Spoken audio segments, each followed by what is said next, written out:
조선업계 빅3 대우, 현대, 삼성에 대한 구조조정이 본격화된 가운데 한때 세계 랭킹 4위였던 STX조선해양이 3조 5천억 원 투입한 구조조정에 결국 실패하고 법정 관리로 가게 됐습니다.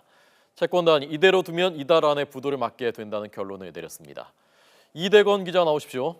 네, 이대원입니다. 네, 결국 결론이 내려졌군요. 네, 조금 전에 나온 결과입니다. 산업은행 등으로 구성된 채권단이 오늘 오전부터 회의를 열지 않았습니까? 자, 이 자리에서 STX 조선해양의 법정 관리를 신청하기로 결론 내렸습니다.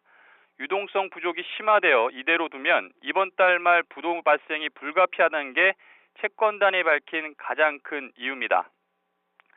특히 지난해부터 신규 수주가 없어 급격하게 건조 물량이 감소할 경우 자금 부족 확대는 물론 정상 건조 자체가 불가능하다고 판단했습니다.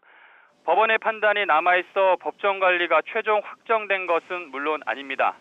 법원에서 최종적으로 법정 관리 신청을 받아들이면 회생 절차에, 그렇지 않으면 청산 절차에 들어갑니다.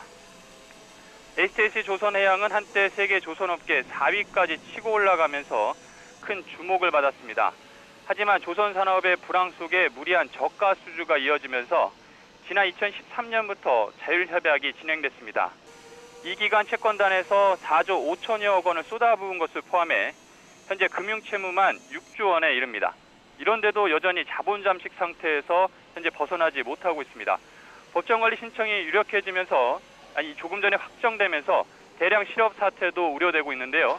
STX 조선해양 인력은 2,100여 명, 협력사까지 포함하면 9천 명에 이를 것으로 추정됩니다. 네.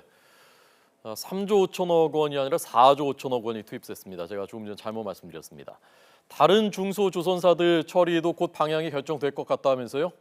네, 속도가 빨라지고 있습니다. 우선 2010년 자율협약에 들어간 성동과 대선조선의 운명도 머지않아 결정될 것으로 보입니다.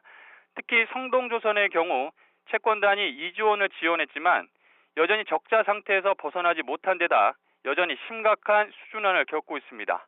금융당국은 조만간 재실사 결과를 토대로 법정 관리로 전환할지를 결정하겠다는 입장입니다.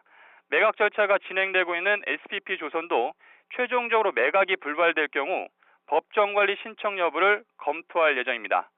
중소조선사 처리와 관련해 임종용 금융위원장이 의미 있는 발언을 했는데요. 오늘 오전 기자들과 만나 전체적으로 중소조선사들에 대한 실사를 진행하고 있으며 즉시 조치를 취하게 될 것이라고 강조했습니다. 중소조선사 정리 작업이 속도를 내면서 많게는 수조 원, 적게는 수천억 원씩 거액의 충당금을 추가로 쌓아야 하는 은행권에도 비상이 걸렸습니다. 지금까지 YTN 이대원입니다.